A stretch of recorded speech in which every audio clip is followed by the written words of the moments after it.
चलिए आइए दोस्तों स्टार्ट करते हैं। नमस्कार, मैं आपका स्वागत करता हूँ जिज्ञासा गुरुकुल में। कैसे हैं आप लोग बताइए, और कैसी लग रही है वीडियोस। आई होप आप लोगों को बेनिफिट चलो। आज हम स्टार्ट करने वाले हैं chapter 8 related physical fitness, health related physical fitness. Introduction क्या है? फिजिकल फिटनेस जो है ओवरऑल हेल्थ वेलबींग है। ये स्पोर्ट्स के परफॉर्मेंस को इंक्रीज करता है, डेली एक्टिविटीज़ में मदद करता है, जॉब इन्फ्लुएंस करता है, जॉब इफिशिएंसी करता है। मतलब जॉब में जो हम वर्क करते हैं उसे थोड़ा रिलैक्स देता है हमें, ताकि हम वो कर सकें मेंटेन करने में। फिजिकल फिटनेस में मेंटेन करता है, हमारे फिजिकल फिटनेस में एक्वायर्स करता है कम्बाइनेशन ऑफ एक्सरसाइज। फिजिकल फिटनेस में कंबाइन करता है कुछ चीज़ें, जैसे कि exercise, balance diet, proper recovery, ये सब। कंपोनेंट ऑफ फिजिकल फिटनेस क्या है? दो चीज़ों में हम इसे डिवाइड करते हैं, एक हेल्थ रिलेटेड और एक स्किल रिलेटेड। ये स्किल रिलेटेड आपकी क्लास में नहीं है, ये 12th की क्लास में है, तो हम इसको यहाँ सिर्फ एज आ थोड़ा सा याद रखने के लिए पढ़ेंगे बस, और कुछ नहीं। तो हेल्थ रिलेटेड हम स्टार्ट करते हैं। आपके टॉपिक में सिर्फ हेल्थ रिलेटेड है, तो हम सिर्फ इसके बारे में पढ़ेंगे। इसमें क्या क्या आ जाता है? Cardiovascular endurance, muscular endurance, muscular strength, flexibility, body composition, power. बस ये हम चीज़ें पढ़ेंगे। स्किल रिलेटेड क्या आ जाता है? Agility, speed, reaction time, accuracy, balance and coordination, power. ये दोनों में आ रहा है।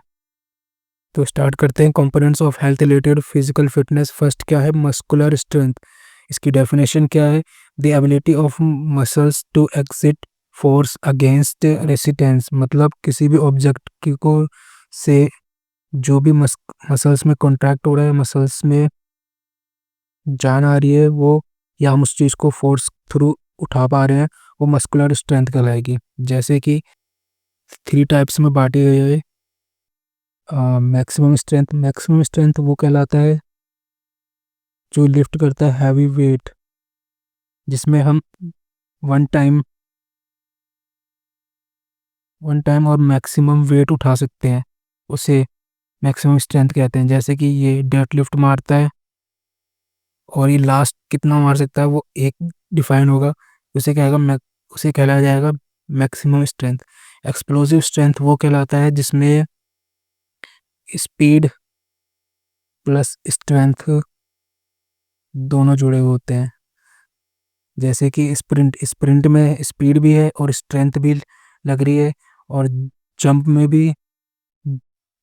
जंप करने में भी स्पीड और स्ट्रेंथ की दोनों की रिक्वायर है। फास्ट पावरफुल मूवमेंट्स जिसमें इंक्लूड होता है। स्ट्रेंथ इंडोरेंस इससे डिफाइन हो रहा है। जैसे स्ट्रेंथ मतलब पावर, इंडोरेंस मतलब ज़्यादा देर तक स्ट्रेंथ लगाने वाली एक्सरसाइज। जैसे कि साइकिलिंग ज़्यादा देर तक करेंगे, हमारी स्ट्रेंथ भी बढ़ेगी और इंडोरेंस भी। स्विमिंग भी same. Using muscle for a long time, muscles में जिसमें लॉन्ग टर्म तक हम उसको मेंटेन कर सकें। ये आई होप आपको समझ में होगा मस्कुलर स्ट्रेंथ। तो प्लीज़ लाइक शेयर सब्सक्राइब करना ना भूलें।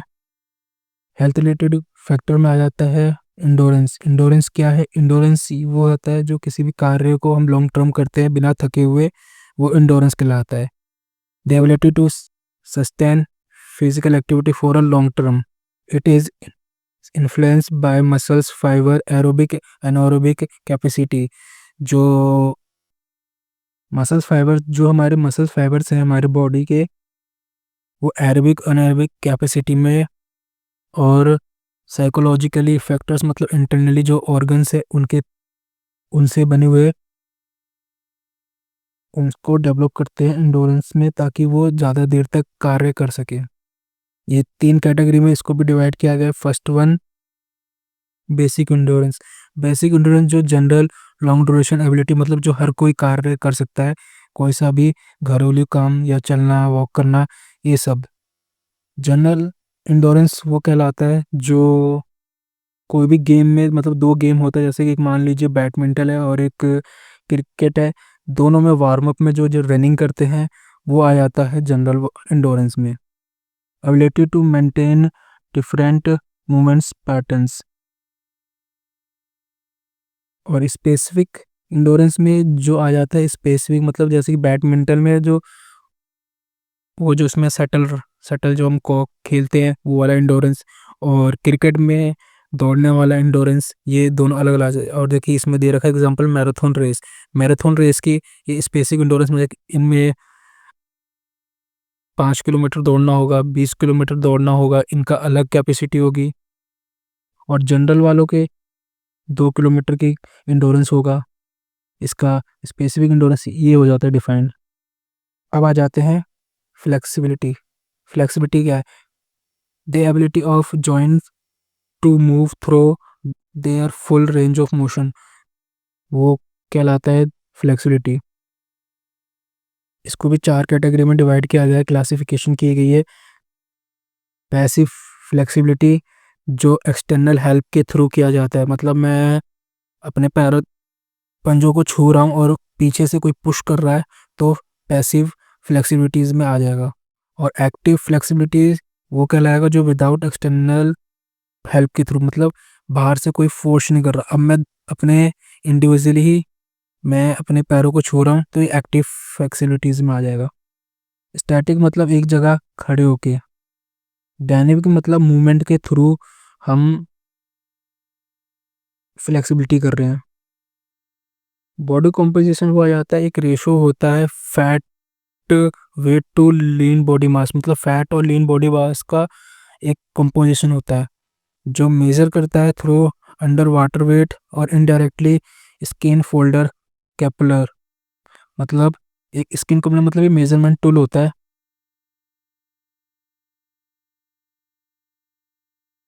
ये मेजरमेंट एक टूल होता है जिससे हम फैट को नापते हैं बॉडी कंपोजिशन में। कार्डियोवास्कुलर इंडोरेंस क्या होता है कि ये एबिलिटी टू, ये मेजर किया जाता है हमारे हार्ट और लंग्स ब्लड वेसल को to to oxygen to muscles overall long period, prolonged period. मतलब कि ये कार्डियोवास्कुलर एक इंडोरेंस, इसमें मेजर किया जाता है कि हमारे हार्ट की कैपेसिटी, लंग की कैपेसिटी और ब्लड वेसल ऑक्सीजन को सप्लाई करना मसल्स तक, ये कार्डियोवास्कुलर। उसके लिए एक टेस्ट बना गया होता है 12 मिनट रन या वॉक के लिए। एक चीज मैं दिखाता हूँ आपको, जूम करता हूँ बॉडी कंपोजिशन में क्या आता है। ये फोर्थ पॉइंट, ये देखिए बॉडी कंपोजिशन में ये ह्यूमन की अलग है और मैन की अलग है। मैन में मसल्स टिश्यू 45% और ह्यूमन में 36%। इसेंशियल फैट 3% और ह्यूमंस में 12%। Non essential fat storage 12% men's में, ह्यूमंस में 15%। बोन्स जो है 15% होती है और ह्यूमंस में 12%।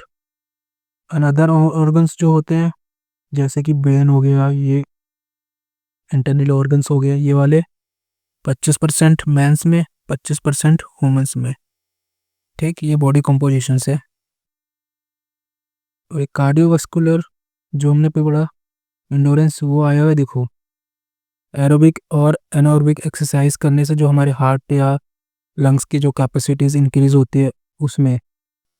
Method for improving fitness, methods क्या है हमारे इसके फिटनेस को इम्प्रूव करने के लिए। First one, strength training.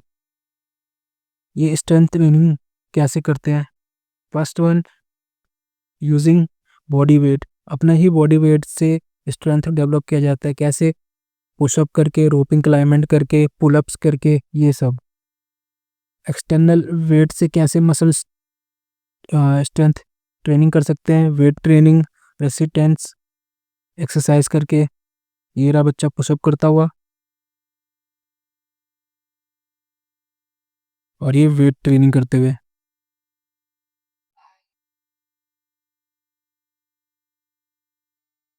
Second point क्या है, एंडोरेंस ट्रेनिंग कैसे बिल्ड किया जा सकता है। इसमें आ जाता है continue training method, interval training method, repetition method, competition method. Interval training में कंटिन्यू ट्रेनिंग मेथड में आ जाता है long duration activities without rest, मतलब हम कंटिन्यू उस चीज़ की ट्रेनिंग कर रहे हैं, जैसे कि साइकिलिंग कंटिन्यू चला रहे हैं बिना थके हुए, तो ये हमारा इंडोरेंस बिल्ड हो रहा है।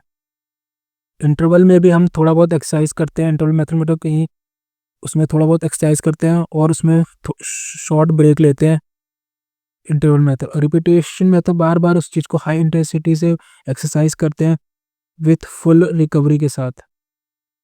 कंपटीशन मेथड में प्रैक्टिस करते हैं रियल गेम के कंडीशंस, मतलब जैसे कि किसी की स्विमिंग होगी उसकी अलग प्रैक्टिस होगी इंडोरेंस की, किसी का जूडो गेम होगा, किसी का कराटे होगा, उसकी अलग इंडोरेंस ट्रेनिंग की जाएगी। फ्लेक्सिबिलिटी ट्रेनिंग सबसे कॉमन होता है ब्लास्टिक मेथड, सबसे ओल्ड मेथड कहलाता है इसे, ओल्ड मेथड। इसे डायनेमिक बाउंसिंग स्ट्रेचिंग भी कहते हैं। स्ट्रेच एंड होल्ड ये सबसे इजी होता है और सबसे इजी सब लोग इसको करते हैं।